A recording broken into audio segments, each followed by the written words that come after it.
Hello বন্ধুরা, শিল্পী মনের ইউটিউব পেজে আপনাদের স্বাগত। এখন বুঝতেই পারছেন কোথায় আছি।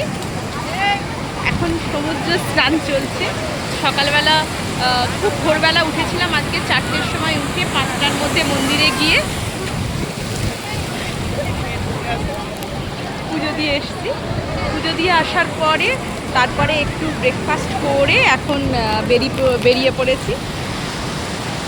পিয়াসা বলছি যে আজকে বেশিক্ষণ স্নান করবে, সেই জন্য একটু বেশি সময় থাকবার চেষ্টা করছি। আর আমি ভাবলাম যখন আমি আছি পুরীতে, তো এরকম একটা সুন্দর পরিবেশ শেয়ার করি আমার বন্ধুদের সঙ্গে। তো যারা যারা এই সামার ভ্যাকেশানে এখনও কোথাও যাওয়ার প্ল্যান করেননি, তারা কিন্তু অবশ্যই একটা এরম প্ল্যান করতেই পারে। একটু অন্যরকম থাকা, একটু টেনশন বিমুখভাবে থাকা, আর সর্বোপরি সবার সঙ্গে একটুখানি টাইম কাটানো, এই সব কিছু নিয়ে মানে পরিবারের সবারই যেহেতু এই সময়টা ছুটি থাকে, যারা চাকরি করেন মানে স্কুলের টিচার যারা, তাদের তো এই সময়টা ছুটি থাকে।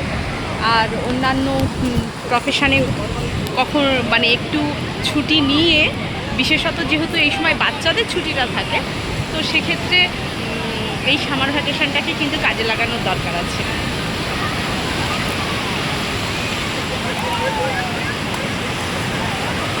আর জল পেলে তো কোনো বাচ্চারই কোনো কথা নেই। যেমন প্রিয়াকা সকাল থেকেই শুধু বলছে যে তাড়াতাড়ি চলো, আজকে কিন্তু একটু বেশিক্ষণ সময় থাকতে হবে।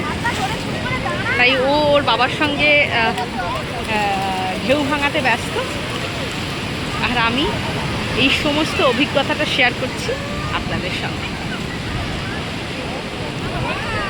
আমার আরও দুজন ফ্রেন্ড বিভিন্ন জায়গায় বেড়াতে গেছে, তারাও তাদের সুন্দর স্মৃতিগুলো হোয়াটসঅ্যাপে ফটো পাঠাচ্ছে, আমিও দেখছি, আর আমারও ফটোগুলো তাদের পাঠাচ্ছি। এই ফটোর মাধ্যমেই আর এই ভিডিও, এগুলোই আমাদের একে অপরের কাছে খুব তাড়াতাড়ি পৌঁছে দেয়। সেই জন্যই কিন্তু এই ভিডিওগুলো ভীষণ গুরুত্বপূর্ণ। এখনকার মতো এই পর্যন্তই, টাটা।